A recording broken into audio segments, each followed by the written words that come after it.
नमस्कार, आर्या न्यूज देख रहे हैं आप। मैं हूं आपके साथ पल्लवी सिंह। मध्य प्रदेश और छत्तीसगढ़ की खबरों की शुरुआत करेंगे मध्य प्रदेश से, जहां पर मंडला से खबर है। बता दें कि किसानों ने विकास की एक शव यात्रा निकाली है।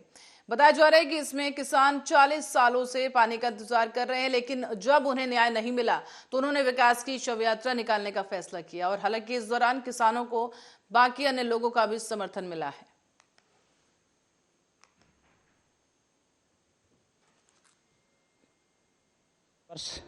पूरा बांध बन चुका है, तो हमारी लड़ाई लगभग 15 से 20 वर्ष हो गए पानी की मांग को लेकर।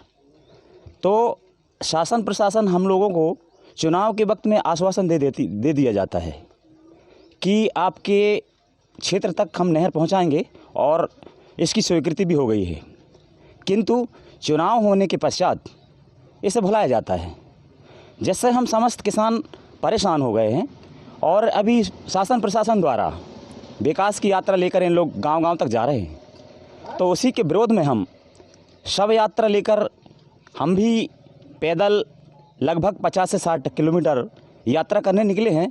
हम इसके विरोध में इसलिए हैं कि सरकार कहती है कि हम विकास गांव तक पहुंचाए हैं, किंतु हमारा जो नैनपुर क्षेत्र में जो डैम बना है, बीजी गांव डैम, उस डैम को बने लगभग 40 वर्ष हो गए हैं।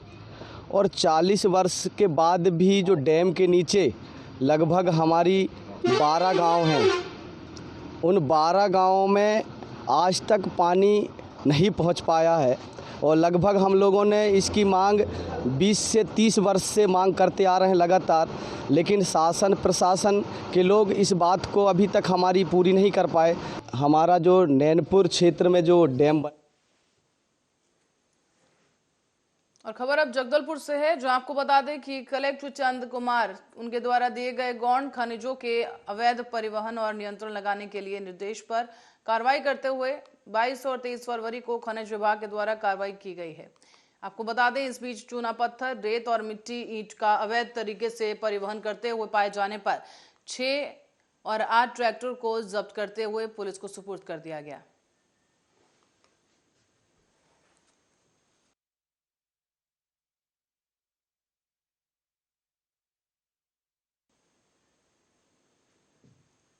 और सरगुजा से खबर है, जहां फर्जी दस्तावेज दिखाकर जमीन रजिस्ट्री करवाकर धोखाधड़ी करने के मामले में सरगुजा पुलिस को सफलता मिली है, जिसके चलते पुलिस ने एक महिला समेत 3 आरोपियों को गिरफ्तार कर लिया है। पुलिस अधीक्षक सरगुजा के निर्देशन में धोखाधड़ी के इस मामले में सख्त कार्रवाई की जा रही है।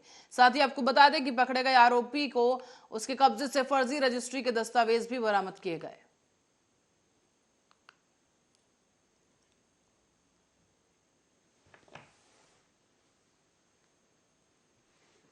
और अंबिकापुर से खबर है, जहां ध्वनि विस्तारक यंत्रों और संचालकों पर सरगुजा पुलिस की सख्त कार्रवाई सामने आई है।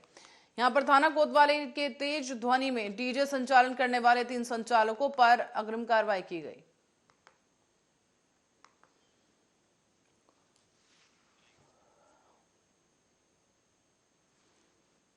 और जांजगीर चांपा से मामला सामने आया, जहां परीक्षा दिलाने गई छात्रा का रास्ता रोककर छेड़छाड़ करने वाले आरोपी को पुलिस ने गिरफ्तार किया है। तो वहीं पुलिस ने इस आरोपी को न्यायिक रिमांड पर भेज दिया है।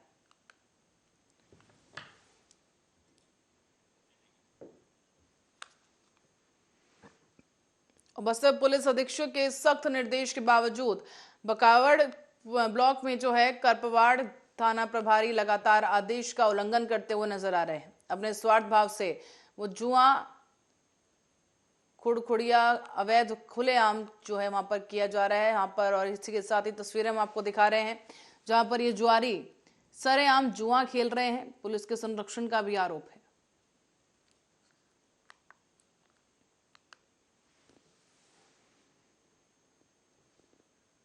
मध्य प्रदेश के डिंडोरी से मामला सामने आया, जहां पर पानी की समस्या को लेकर डिंडोरी और मंडला मार्ग पर किसलपुरी केवली गांव में ग्रामीणों ने चक्का जाम कर दिया है।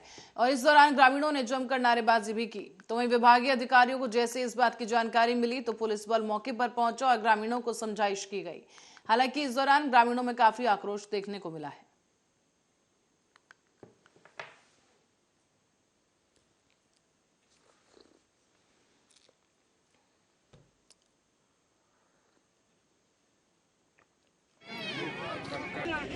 आज अब जल तले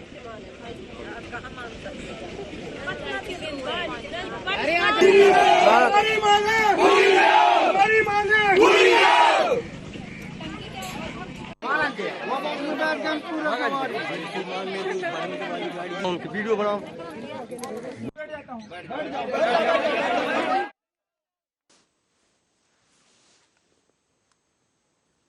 और जांजगीर चांबा से खबर है, यहाँ मकान बिक्री पर कब्जा और कब्जा न देकर धोखाधड़ी करने वाले पति पत्नी को गिरफ्तार किया गया है।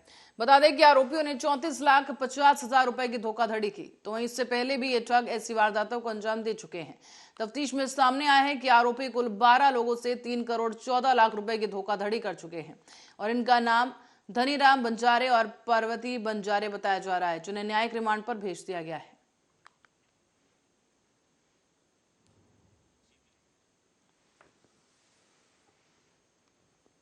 और छत्तीसगढ़ के जांजगीर चांपा से खबर है, जो आपको बता दें कि दुष्कर्म के आरोपी को 24 घंटे के अंदर पुलिस ने गिरफ्तार कर लिया है। बताया जा रहा है कि पीड़िता से बातचीत का ऑडियो रिकॉर्डिंग वायरल करने की धमकी देकर उसके साथ ये आरोपी दुष्कर्म करता रहा। हालांकि इस दौरान उसने पीड़िता को जान से मारने की धमकी भी दी।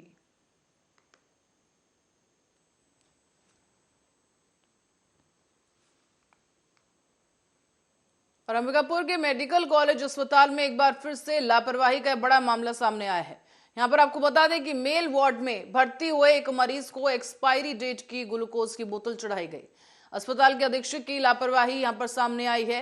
हालांकि अस्पताल के अधीक्षक का यह कहना है कि इस पूरे मामले को लेकर जांच कमेटी बैठाकर कार्रवाई की जाएगी। तो वहीं आपको यह भी बता दें कि मेडिकल कॉलेज अस्पताल में लापरवाही का ये कोई पहला मामला नहीं है। अक्सर ऐसे लापरवाही के मामले मेडिकल अस्पताल से सामने आते रहे हैं, चाहे नवजात शिशु की मौत का मामला हो या शव वाहन न मिलना। और अब इलाज करवाने आए इस मरीज को ग्लूकोज की एक्सपायरी डेट की बोतल चढ़ा दी गई और बताया जा रहा है कि लगभग 70% ग्लूकोज एक्सपायरी डेट का उसे दिया जा चुका था।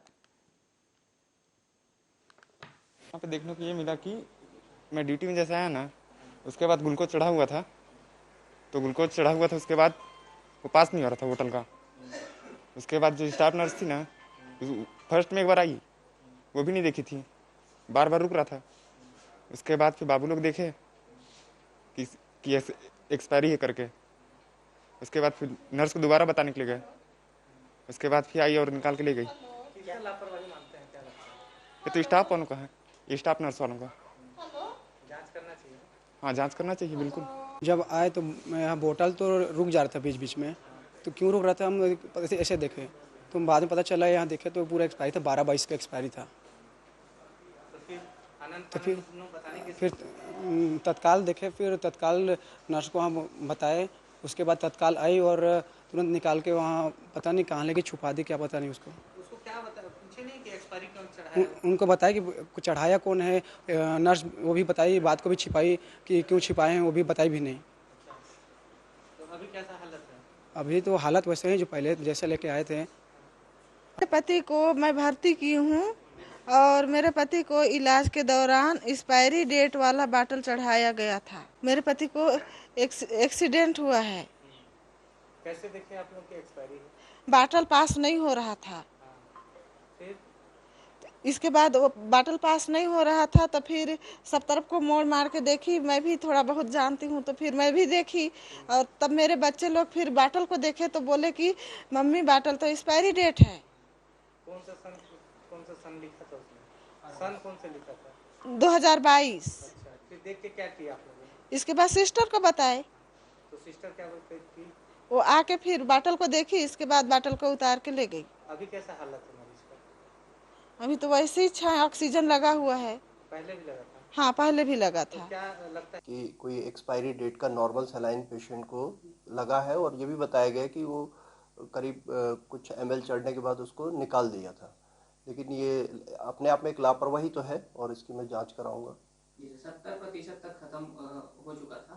अच्छा, ऐसा होता है कि एक्सपायरी हो गया हो तो क्या उसके नुकसान हो सकते हैं? नॉर्मल सलाइन में जनरली ऐसा कोई नुकसान नहीं होता है, लेकिन एक्सपायरी दवाई चढ़ाना तो बिल्कुल लापरवाही में आएगा किसी भी तरह का। उसकी एक जांच कमेटी बनाएंगे कि कोई। और अकलतरा से खबर है, जहां पुलिस के द्वारा महिला संबंधी अपराधों में की जा रही लगातार आरोपियों की गिरफ्तारी से इलाके के लोगों में खुशी की लहर है। इसी दौरान इसी क्रम में एक और मामला सामने आया, जहां पुलिस ने कार्रवाई करते हुए दुष्कर्म के 2 आरोपियों को 24 घंटे के अंदर ही गिरफ्तार कर लिया है। यहाँ आपको बताते चलें कि ये जो मामला है थाना अकलतरा के और पामगढ़ पुलिस की संयुक्त कार्रवाई के चलते सामने आया है, जहां पर आरोपियों की गिरफ्तारी की गई।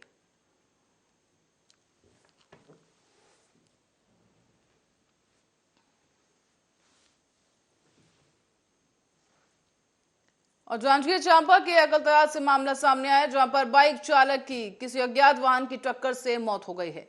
जानकारी के मुताबिक अकलतरा बलौदा मुख्य मार्ग पर ग्राम कोटगढ़ के पास यह हादसा हुआ है।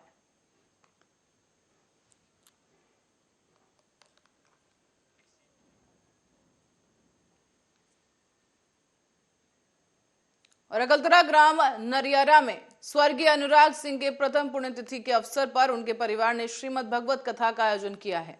इस कथा के दौरान कथा व्यास पंडित नेहनाथ ने भागवत कथा की महिमा और भगवान कृष्ण के विषय में कथा सुनाई है। भागवत कथा के 6वें दिन गौ सेवा आयोग के अध्यक्ष महंत राम सुंदर दास महाराज भी पहुंचे इस कार्यक्रम में, जिन्होंने कथा का एक अंश सुनाया है। तो वहीं इस अवसर पर भारी संख्या में भी लोग मौजूद रहे।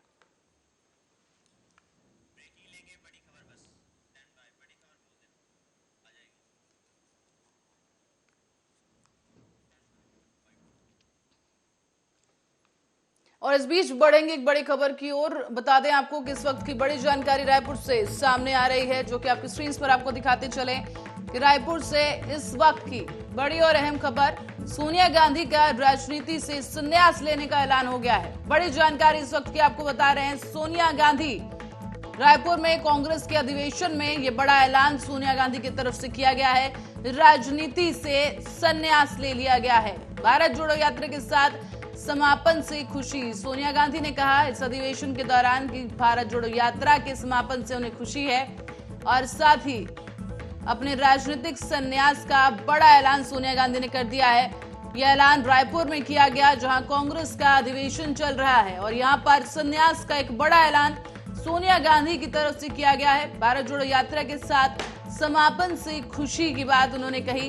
कांग्रेस की पूर्व अध्यक्ष सोनिया गांधी ने राजनीति से संन्यास लेने का ऐलान कर दिया है। बड़ी जानकारी इस वक्त की आपको बता रहे हैं, जहां पर अपनी पारी को विराम देने पर सोनिया गांधी ने खुशी जताई है। साथ ही वहां पर मौजूदा वक्त में कांग्रेस के लिए चुनौतीपूर्ण इस वक्त को करार दिया है सोनिया गांधी ने। साथ ही सोनिया गांधी ने अपने राजनीतिक पारी के अंत का संकेत देते हुए कहा कि भारत जोड़ो यात्रा के साथ उनकी राजनीतिक पारी भी खत्म हो सकती है। बड़ी जानकारी इस वक्त की आपको बता रहे हैं। सोनिया गांधी एक दिग्गज नाम, जिन्होंने अपने राजनीतिक सफर के अंत का ऐलान कर दिया है। एक बड़ा संकेत यहां पर उन्होंने दिया है। जल्दी सोनिया गांधी आधिकारिक तौर पर राजनीति से संन्यास ले सकती हैं। बड़ी जानकारी इस वक्त की आपको बता दें रायगढ़ से।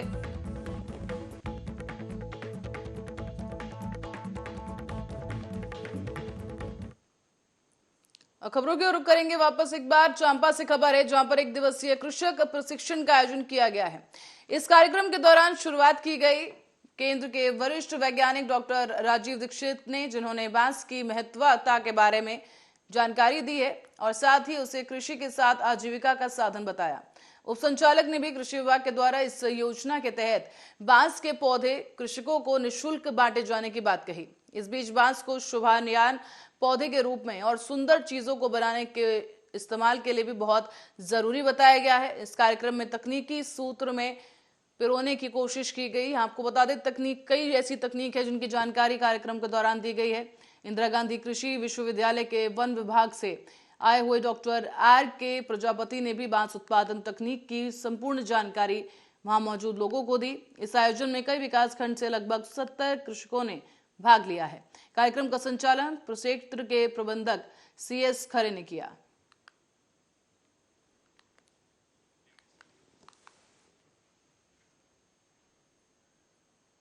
और हरियाणा के पूर्व विधायक और मंत्री IFFDC गुड़गांव के चेयरमैन चौधरी प्रहलाद सिंह चुरा विकासखंड के हीराबतर पहुंचे हैं, जहां उन्होंने ग्रामीणों से बातचीत की और गाजे बाजे के साथ ग्रामीणों ने उनका फूल मालाएं पहनाकर स्वागत किया है। इस कार्यक्रम में देवी देवताओं की पूजा अर्चना के बाद मंच से इफ्को टोक्यो के द्वारा संचालित किए जा रहे ब्यूटी पार्लर, कंप्यूटर प्रशिक्षण केंद्र और क्षमता विकास केंद्र का रिबन काटकर उद्घाटन किया गया है। साथ ही मंच से सभी ग्रामीणों को अपने बच्चों की शिक्षा, नशे से दूर रहना और तकनीकी खेती, महिलाओं के स्वरोजगार पर जोर देते हुए महिला समूह को भी रोजगार के लिए 1 लाख देने की घोषणा की है। इसी क्रम में ग्रामीणों की मांग पर क्षेत्र में समग्र सामुदायिक भवन निर्माण कराने की भी घोषणा की गई।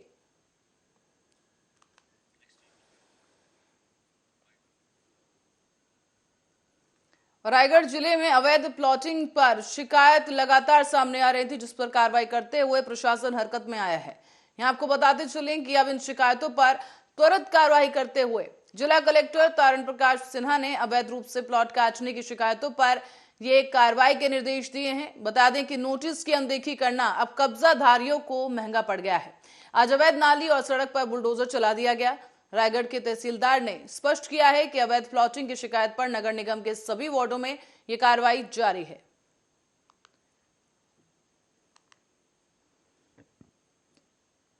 शिकायतें प्राप्त हो रही है, तो इसमें नगर निगम और राजस्व विभाग की टीम के द्वारा संयुक्त रूप से कार्रवाई की जा रही है और अवैध प्लाटिंग के खिलाफ हर एक वार्ड में अभियान चलाया जाएगा और अवैध प्लाटिंग जहां कहीं भी हो रही हो उनके खिलाफ निश्चित रूप से नगर निगम और इसमें कलेक्टर सर और कमिश्नर सर का निर्देश प्राप्त हुआ था, जिसमें अभी आप देख ही रहे हैं लगातार शहर में अवैध प्लाटिंग का काम चल ही रहा है। तो इसमें हमने प्रॉपर नोटिस दिया है और नोटिस देने के बावजूद जिन्होंने काम नहीं रोका है, इसलिए आज हमारी कार्रवाई जारी है। इसमें रोड और नाली को हम लोग फर्स्ट स्टेप में उखाड़ने का काम कर रहे हैं। कितने लोग और छत्तीसगढ़ में आंगनबाड़ी कार्यकर्ता और सहायकों ने पूरे प्रदेश भर में आज डांडी यात्रा निकाली है। रायगढ़ में भी आंगनबाड़ी कार्यकर्ताओं ने एक विशाल डांडी यात्रा निकालकर भूपेश सरकार का ध्यान अपनी ओर केंद्रित करने की कोशिश की। यहीं तस्वीरों के जरिए आपको दिखाते चलें कि यहाँ पर तमाम आंगनबाड़ी की जो कार्यकर्ता हैं, जो सहायिका हैं, उन्होंने ये रैली निकाली है, जहां पर आंगनबाड़ी कार्यकर्ताओं के इस आंदोलन को ट्रेड यूनियन काउंसिल ने भी अपना समर्थन दिया। आंगनबाड़ी कार्यकर्ता और सहायकों के द्वारा लगातार 33 दिनों से अपनी 6 सूत्रीय मांगों को लेकर यह हड़ताल और आंदोलन किया जा रहा है। आंगनबाड़ी कार्यकर्ता और सहायकों ने बताया कि भूपेश सरकार ने वही आश्वासन दिया था कि उनकी सरकार आने के बाद तत्काल उनकी सभी मांगों को पूरा किया जाएगा, लेकिन दुर्भाग्यवश भूपेश सरकार के 4 साल बीत जाने के बाद भी उनकी मांगों को पूरा नहीं किया गया है। अब महिलाओं का यह कहना है कि अगर जल्द ही उनकी मांगों को पूरा नहीं किया जाता है तो उनका आंदोलन अनवरत जारी रहेगा।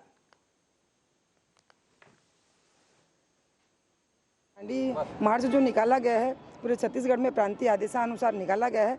हमारी जो जायज़ मांगे हैं, जो माननीय भूपेश बघेल जी ने अपनी सरकार में आने से पहले, कुर्सी में बैठने से पहले, उन्होंने आंगनबाड़ी कार्यकर्ता सहायिकाओं को लिखित और मौखिक बोला था कि मेरी सरकार आएगी तो मैं आंगनबाड़ी कार्यकर्ता सहायिका बहनों को प्री प्राइमरी स्कूल का दर्जा दूंगा और कलेक्टर दर में मानदेय में वृद्धि करूंगा, जो कि उनकी सरकार आए पूरे 4 वर्ष पूर्ण हो चुके हैं। अभी तक उन्होंने हमारी मांगों को अनदेखा किया। उसी परिप्रेक्ष्य में आज पूरे 33 दिन हो चुके हैं अपनी जायज़ मांगों के लिए उनके किए गए झूठे वादों के खिलाफ में हम लोग 33 दिन हो चुके हैं अपने सड़क की लड़ाई लड़ रहे हैं। और जब तक हमारी मांग जी हाँ, आज डांडी यात्रा निकाली गई है।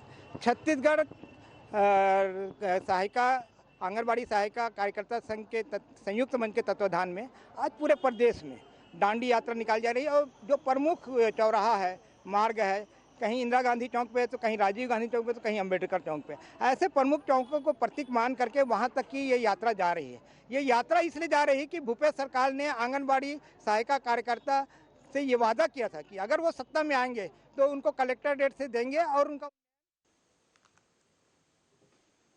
कांग्रेस की राष्ट्रीय अधिवेशन के दूसरे दिन छत्तीसगढ़ के सीएम भूपेश बघेल ने मंच से संबोधित करते हुए कहा है कि ये हमारे लिए सौभाग्य की बात है। तो वहीं इस दौरान उन्होंने क्या कुछ कहा वो आपको सुनाएंगे। कि छत्तीसगढ़ देश के हृदय स्थल है और वहां इसका चयन किया गया है।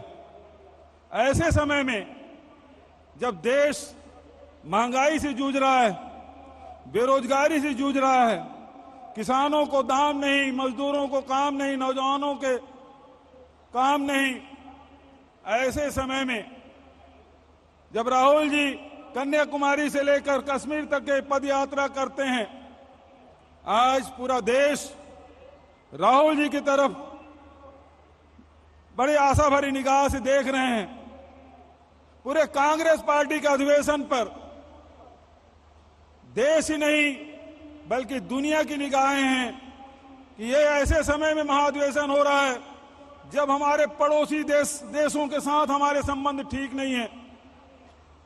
नेहरू जी, इंदिरा जी के रास्ते से भटक गई है सरकार।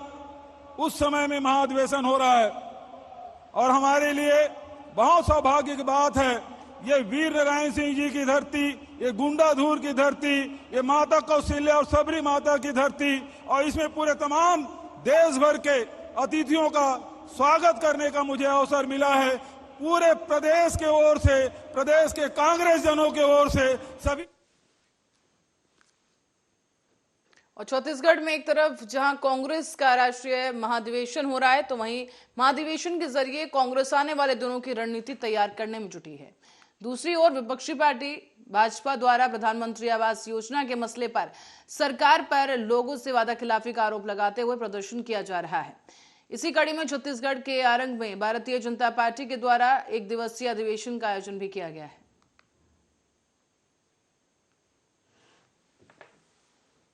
एक और यहीं से कुछ किलोमीटर दूरी पर अरबों रुपए का छत्तीसगढ़ की जनता के पैसे का होर्डिंग लगा के कांग्रेस और भूपेश बघेल राष्ट्रीय अधिवेशन करा रही है। वहीं 16 लाख गरीबों का मकान छीना गया है। इसी गरीब के अधिकार की लड़ाई को लड़ने के लिए यह आवासीन अधिवेशन हो रहा है। पूरा रत जगह यहाँ पर किया जा रहा है और गरीबों के अधिकार की लड़ाई को आवासीन अधिवेशन के माध्यम से लड़ा जा रहा है। नया रायपुर में कांग्रेस पार्टी करोड़ों रुपया फूंक करके, जिसमें 1 करोड़ रुपया, 2 करोड़, 3 करोड़ तो खाली इन्होंने पोस्टर बैनर में खर्चा किया है। एक तरफ बहुत सामंतिक तरीके से अधिवेशन कर रही है, वहीं दूसरी ओर यहाँ आरंग में जो आवासहीन है, जिनके सिर से छत भूपेश बघेल की सरकार ने छीना है, ऐसे गरीब ग्रामीण वंचित लोगों का ये प्रतीक